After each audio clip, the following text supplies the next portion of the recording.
Glad you're here this evening. I'm glad everybody who's joining us online for this part of our service, wherever you find yourself at, glad that you could be with us. I'm going to throw out a date, and when I throw out this date, when I say this date, everybody in this room, I believe all of us in this room are old enough that this date will be significant and meaningful to us.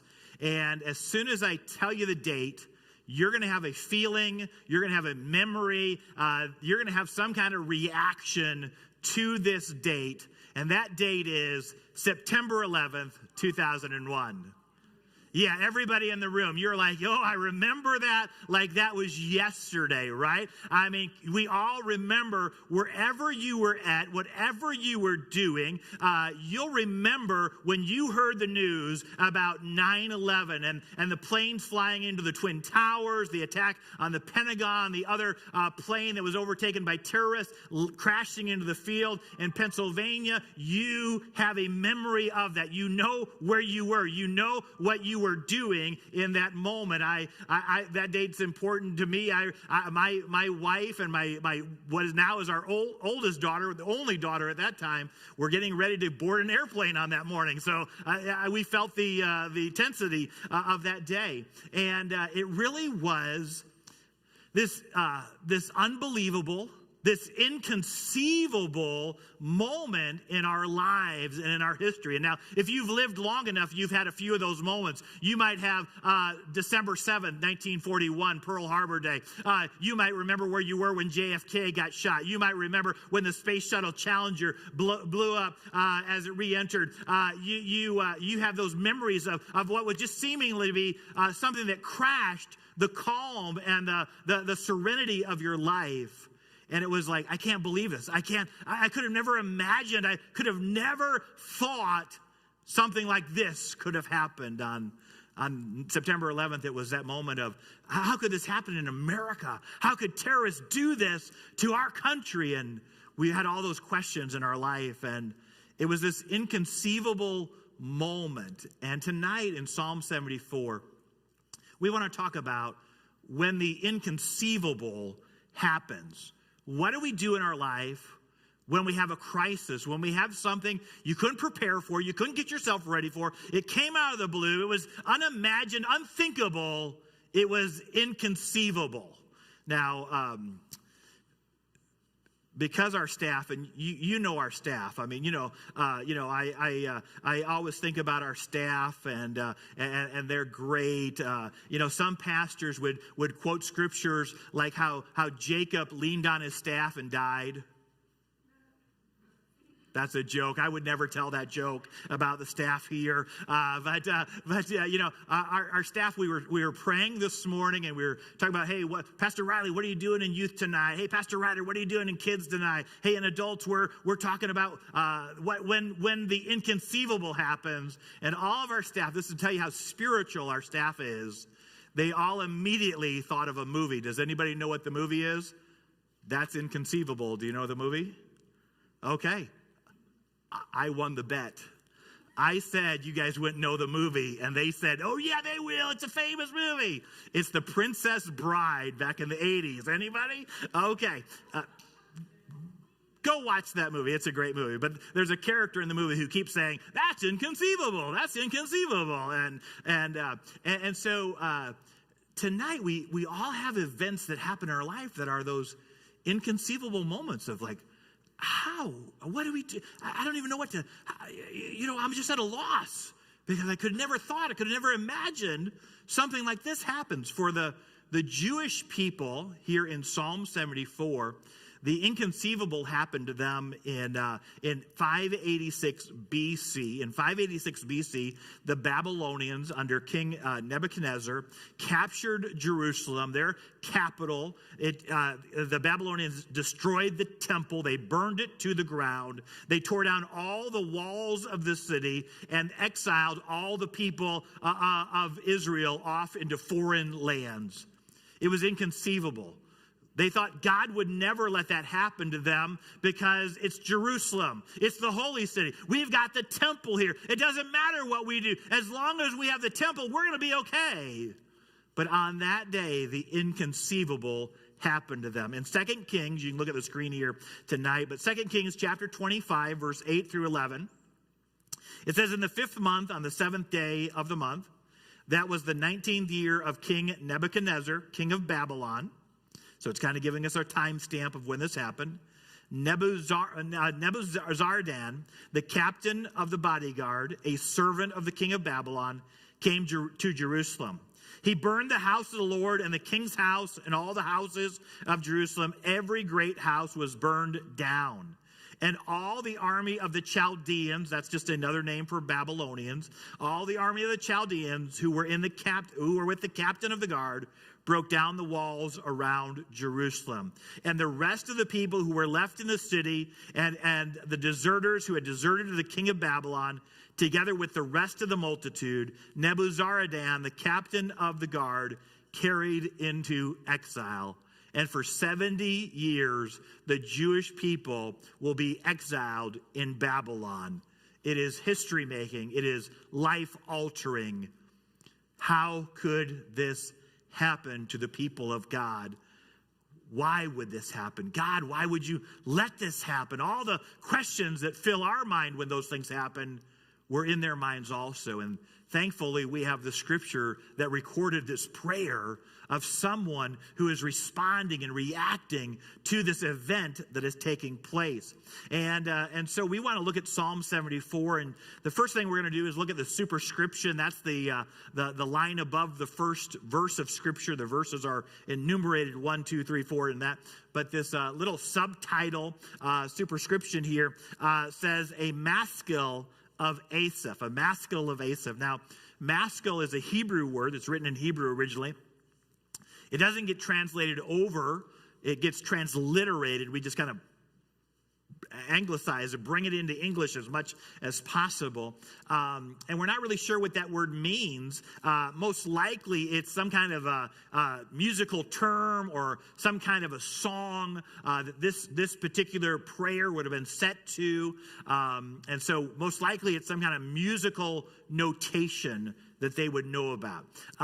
The etymology, the origin, the source, the root of the word carries the idea of relating to the meaning of insight or contemplation. Insight or contemplation. So we read Psalms that have the term maskil on them as, hey, they're probably giving us some insight.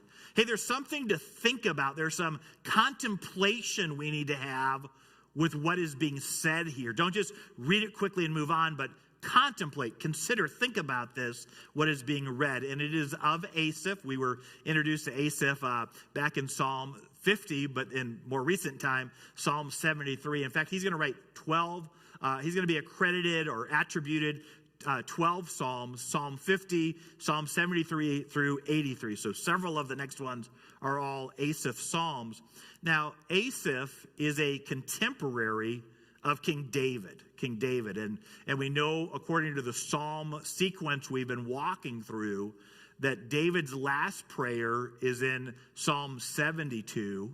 We're in Psalm 74. In 72, he's praying for his son Solomon, who will take over as king. So we realize that attribution of Asaph, the Hebrew there can be ambiguous. It could be of him, by him, for him, to him, about him.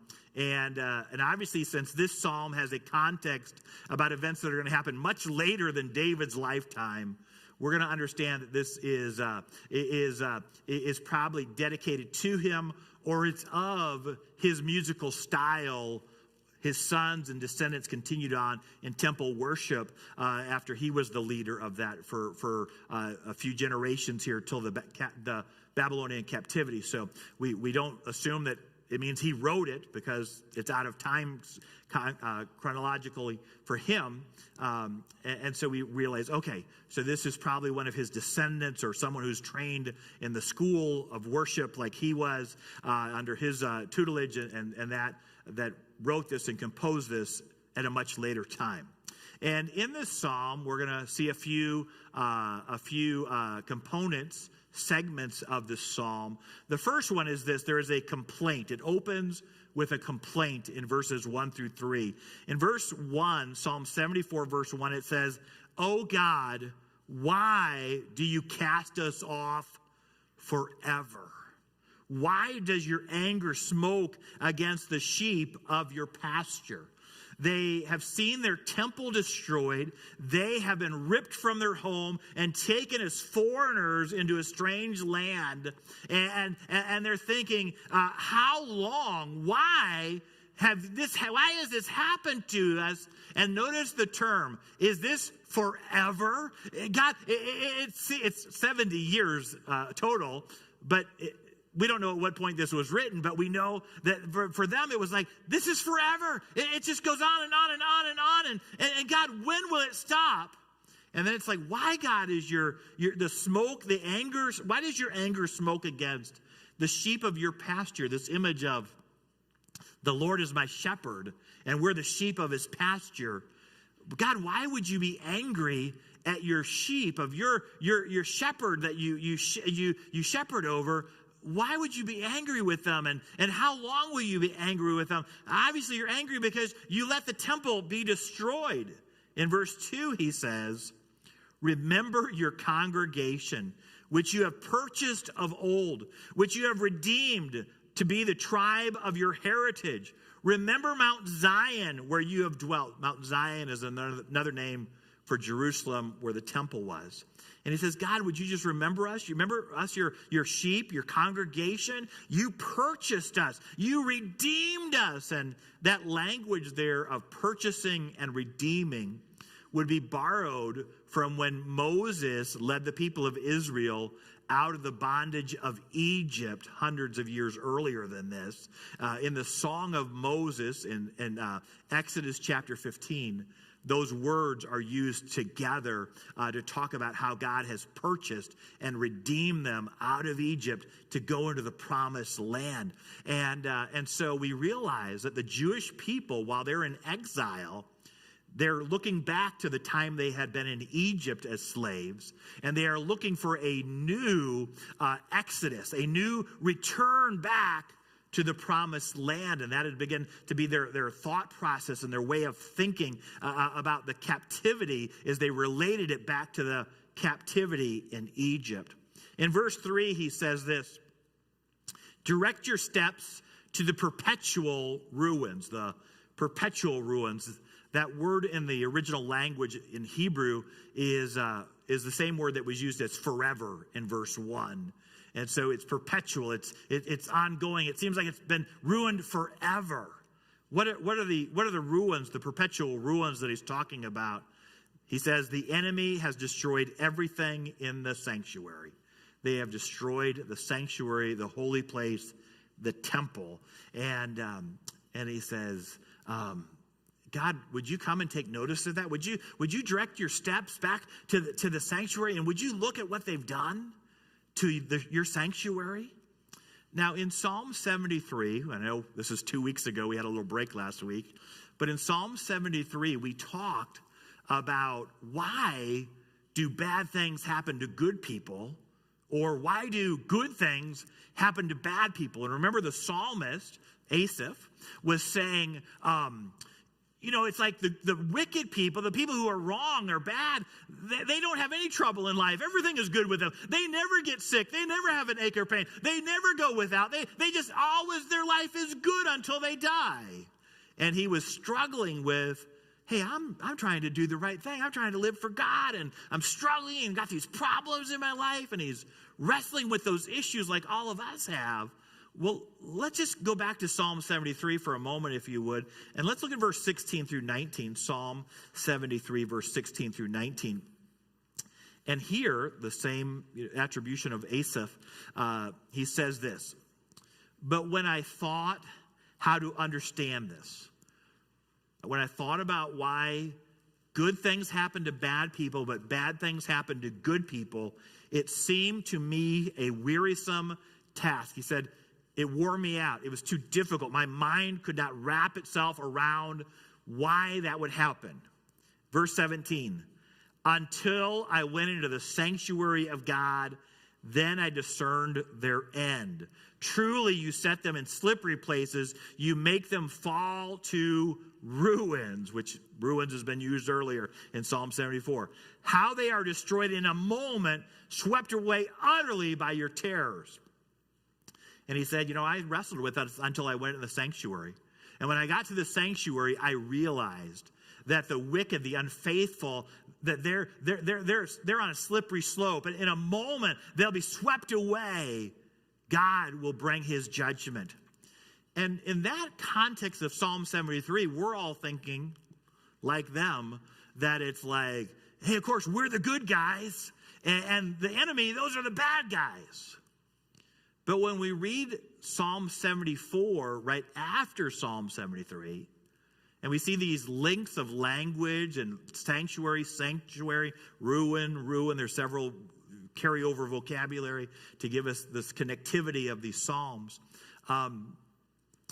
We realize that the unfaithful people were not the Babylonians, not the outsiders, not the world, but they were the people of Israel who had forsaken God.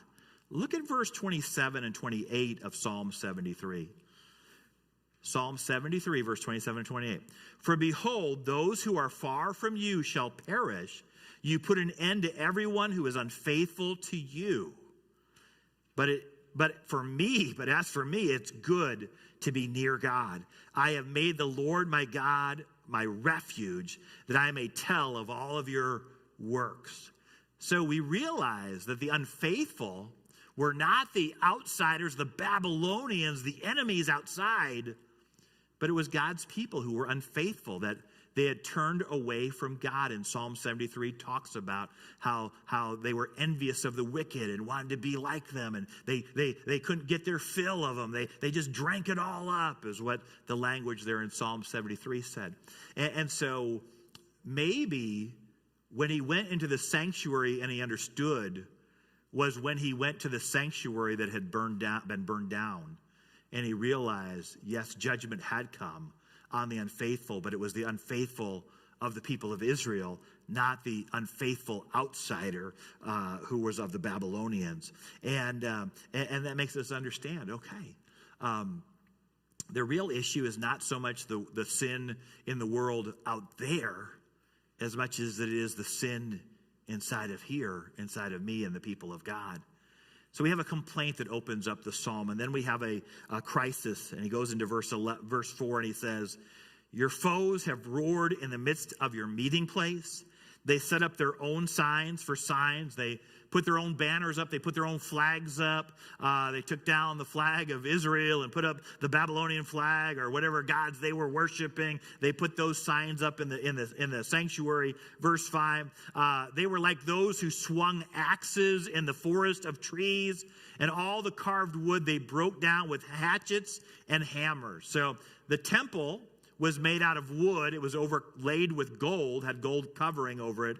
But when they broke into the temple, when the Babylonians broke into the temple, they took axes and hatchets like a person out in the forest chopping down the trees. They chopped down the temple that was there. Verse 7. They set your sanctuary on fire. They profane the dwelling place of your name, bringing it down to the ground. They said to themselves, we will utterly subdue them. They burned all the meeting places of God in the land. Verse 9. We do not see our signs. There are no longer any prophets, and there is none among us who knows how long. They said, we don't see our signs. We don't see our banners, our flags anymore. There's no rallying point for us. There's no prophet. God's not speaking, and he's not speaking because the people of God aren't listening. And he says, there's none among us who knows how long. And that phrase, how long, probably really ought to be translated as no one knows why. They're like, why did this happen? Why? It's inconceivable to us that this would happen. Now they say, no one knows. Now back in Psalm 73, we're looking at some links here between these two passages. Back in Psalm 73, in verse 11, The wicked said this, and they say, how can God know? Is there knowledge in the Most High? So back then they were scoffing and they said, well, God doesn't know. It doesn't matter how we live because, God doesn't know. He can't see what we're doing. But now they're the ones who say, we don't know. We don't know why. We don't know how long. We don't know what's going on. And then in verse 10, let's go back to 74, verse 10. They ask this question that all of us who've ever suffered have asked. How long, O God? How long? How long, O God, is the foe to scoff, to mock us? Is the enemy to revile your name forever? Is it just going to go on like this forever? Verse 11. Why do you hold back your hand, your right hand? Take it from the fold of your garment and destroy them. It's like they see God putting his hands in his pocket and they're like, God, why are you standing there with your hands in your pocket? Take your hands out and do something. Fight our battle for us. Rescue us. Deliver us. And here they're like, God, your hands are in your pocket. But back in Psalm 73, in verse 23, the psalmist said, nevertheless, I am continually with you. You hold my right hand. There they felt God's presence. That even though I'm in the midst of this struggle, God's with me and he's holding me by the hand. But now, when they're in difficulty, they're saying, God, it's like I don't know where you are and why aren't you doing anything? It's like your hands are tied behind your back or they're in your pocket and you're not acting. And then they come to a contemplation. There's a complaint, a crisis, and then a contemplation. And they say this, it's kind of an abrupt turn in the middle of the psalm. But in verse 12, he says, yet, that's an adversative, that's a contrasting word. We could say but here also. He says, yet, God my King is from of old. He's turned his attention. He's like, God, let me tell you what all the enemy has done over here. And yet, my God is king. And he's been king from of old. The word old there has to do with past time or often in the distant past. It's really another word for eternity past. And he says, you know what? My God, he's been king from eternity past. And even though the situation I'm facing right now in my life, it's a crisis, it's inconceivable to me that this could happen, I still know that my God is king. And he's still ruling and reigning. In the rest of verse 12, he says, my God, yet God is my king from old, working salvation in the midst of the earth. And he begins to think, not about the complaint, not about the crisis, and let me tell you what they've done, but he begins to think about what God has done. God is king from of old, from eternity past. God is working salvation in the midst of the earth. And he says a few things. He thinks about God parting the Red Sea when they were coming out of Egypt. Psalm 74, verse 13. You divided the sea by your might. They think about how when they got to the edge of the wilderness and the Red Sea was blocking their way, God parted the Red Sea for them. He thinks about how God defeated Egypt for them. In verse 13 and 14, he says, for you broke the head of the sea monsters on the waters. You crushed the head of the Leviathan. You gave him as food for the creatures of the wilderness. And I know that sounds weird language to us, okay? Sea creatures and monsters and Leviathan. And what does all that mean? Leviathan is a serpent or a dragon, sometimes pictured as a sea monster. And what you have to remember is the Israelites were landlubbers. They did not like to venture out into the sea. You remember the last guy who went out to sea? Jonah. What happened to him? So they're like, we like terra firma. We don't like going out there. I mean, there's monsters. There's the boogeyman. I mean, did you see that thing out in the water? Water to them was chaos and evil. And so they pictured Egypt as being these sea creatures and monsters and this monster Leviathan. And the book of Job will talk about Leviathan. It's used throughout Scripture, often with reference back to Egypt. Later on, it'll be used in reference, especially in Isaiah. Leviathan and these sea creatures will be used against Babylon. Because remember, they're thinking it's the same kind of captivity that they had with Egypt, that they're in Babylon. And so he says, you parted the Red Sea. You defeated Egypt for us, like killing the great monsters that come out at night and they hide under the bed during the day, and you defeated them. He says, you brought water from the rock. Look at verse 15. You split the springs and the brooks. You split open the springs and the brooks. When they were in the wilderness and there was no water and they cried out for water, Moses struck the rock and water flowed to quench their thirst. He says, you parted the Jordan River when they were ready to come into the promised land, and the Jordan River was separating them from the promised land. Under Joshua's leadership, the Jordan River parted and rolled back also for them to come across. He says, you dried up ever-flowing streams.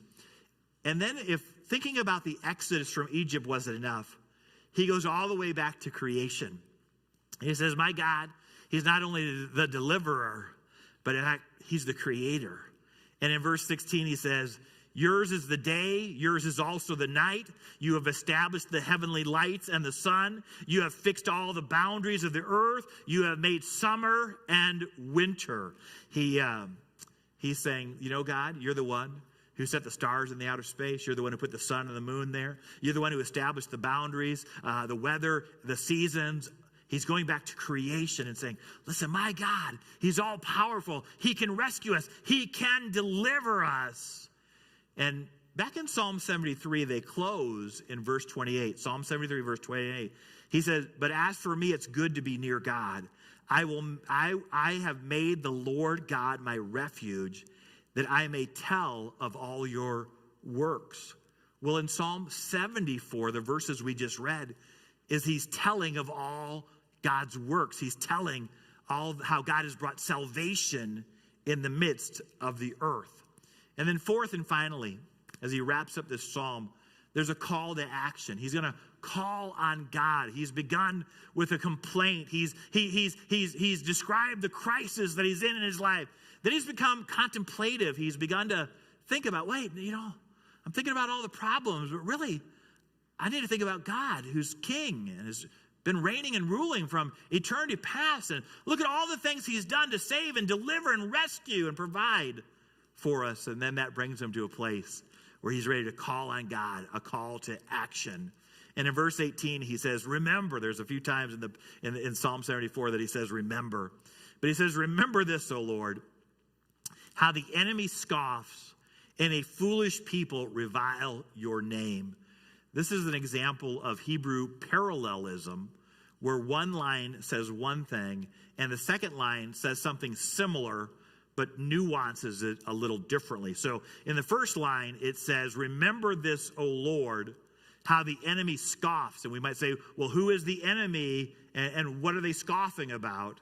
The second line tells us the enemy is the foolish people. And how are they scoffing? They're reviling God's name. They're misusing, misappropriating his name. Verse 19, do not deliver the soul of your dove to the wild beasts. Do not forget the life of your poor forever. That's some very poetic, figurative language there. And you would say the soul of the dove. Who is the soul of the dove? Well, again, parallel. The second line is the soul of the dove is the life of the poor. And he's saying, God, your people are like doves, literally like turtle doves, and we're defenseless. We need protection. We're scared and frightened easily. God, care about us. Don't feed us to the wild beasts, to the wild animals. And then in verse 20, he says, have regard for the covenant. Have regard for the covenant. The covenant that the psalmist is going to reference is the covenant that God has made with David, the great king of Israel, when God has promised David that one of his descendants will sit on the throne of Israel and rule and reign for eternity. And obviously by this time in history, the Babylonians have overthrown the Israelites. There is no king in Israel. In fact, there won't be a king again for several years. And that really isn't even one of the descendants of David who will be on the throne when we come into the New Testament times. That's Herod, who bought his way into the kingship there. But they say, hey, remember the covenant? Remember the promise you made to David about his one of his descendants ruling on the throne. Would you remember that covenant? Would you remember that promise? And then the second part of verse 20, he says, for the dark places of the land are full of the habitations of violence. He said, hey, you don't want to go out at night in this community because every dark corner there's violence, man. You'll get mugged on the streets. They'll beat you up. They'll steal your car. It's like violence is everywhere, is what he's saying. Now again, if we look back at 73, the previous one, there's a lot of language about violence in that one also. In Psalm 73, verse 6, it's talking about the unfaithful, and he says, therefore pride is their necklace, violence covers them as a garment. Their pride, they wear it around like jewelry. It's proudly on display. They cover themselves, clothe themselves with violence. And then in verse 21, he says, let not the downtrodden turn back in shame. Let the poor and needy praise your name. The downtrodden are the poor and needy. Don't let them be turned back in shame. Instead, let them praise your name. And this sequence of Psalms that we're in, beginning in Psalm 72, which is this great prayer of David for his son Solomon, with all the wishes, with all the hopes that a father would have for his son, for the future king to rule and reign, and all the grandiose vision that was in that psalm. The reality is it didn't play out that way for them, and now they're in Babylonian captivity. But the people of God are looking back to Psalm 72 and saying, hey, remember the promise? Remember the potential, the hope, the future that we really wanted back there? And all of these verses call us back to Psalm 72, verse 12 through 14. Notice the use of the same language. For he delivers the needy when he calls, the poor and him who has no helper. He has pity on the weak and the needy and saves their lives, the lives of the needy. For oppression and violence, he redeems their life. And precious is their blood in his sight. He cares about their life and doesn't want their blood to be shed. And so he's saying, God, remember that. Remember the vision. Remember the hope that we had about the future. That you were going to bring a king that would fulfill that promise to us. God, we're looking for that king. And then in verse 22 of Psalm 74, he says, arise, O God, defend your cause. Remember how the foolish scoff all the day. Do not forget the clamor of your foes, the uproar of those who rise up against you, which goes up continually, which goes up forever. And he's saying, God, would you rise up and deliver us? When the people came out of Egypt, every time they would break camp and move as the pillar of fire or the pillar of cloud led them, they would say, arise, O God, and let all of your enemies be scattered. And they're saying, God, would you arise? Would you take action on our behalf? Let's think about application of this psalm for us tonight. Number one, who do I turn to when the inconceivable happens? When my world falls apart, when the crisis comes, when the unthinkable, the unimaginable, the thing I'm unprepared for, never thought would happen, when that day comes in my life, who do I turn to? For the psalmist here, he immediately turns to God. His first words are, oh God, oh God. Do I turn to someone? Do I turn to something else? Do I turn to the Lord? Number two, what questions do I have that I haven't expressed? What questions do I have that I haven't expressed? Why?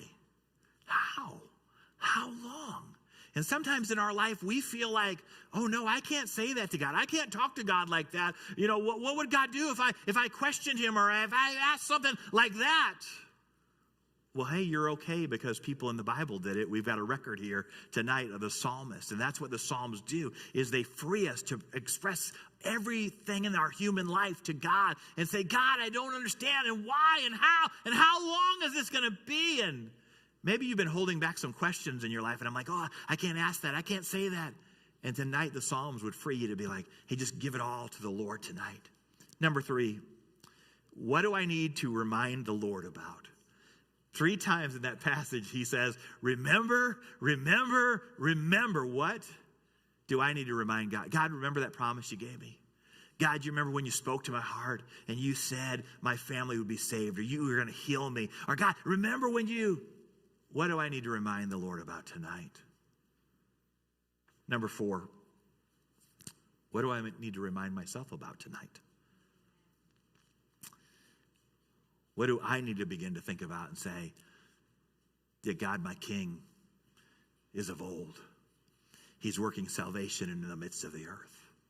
He's delivered us out of Egypt. He's parted the Red Sea. He's brought deliverance and forgiveness, and he's worked miracles in my life. And I need to remind myself of all the things that God has done in the past to give me faith to face the future. And number 5, what do I need the Lord to act on for me tonight? See, the psalmist is doing the right thing. He's calling on God. And he's saying, God, I'm not going to go and attack the enemy. I'm not going to go and tell that person off. I'm not going to punch them in the face. I'm not going to get revenge. I'm not going to try to fight my battle. God, I'm going to call on you. Arise, O God. Arise, O God. Let all of your enemies be scattered. Where in your life tonight do you need God to arise and act on your behalf?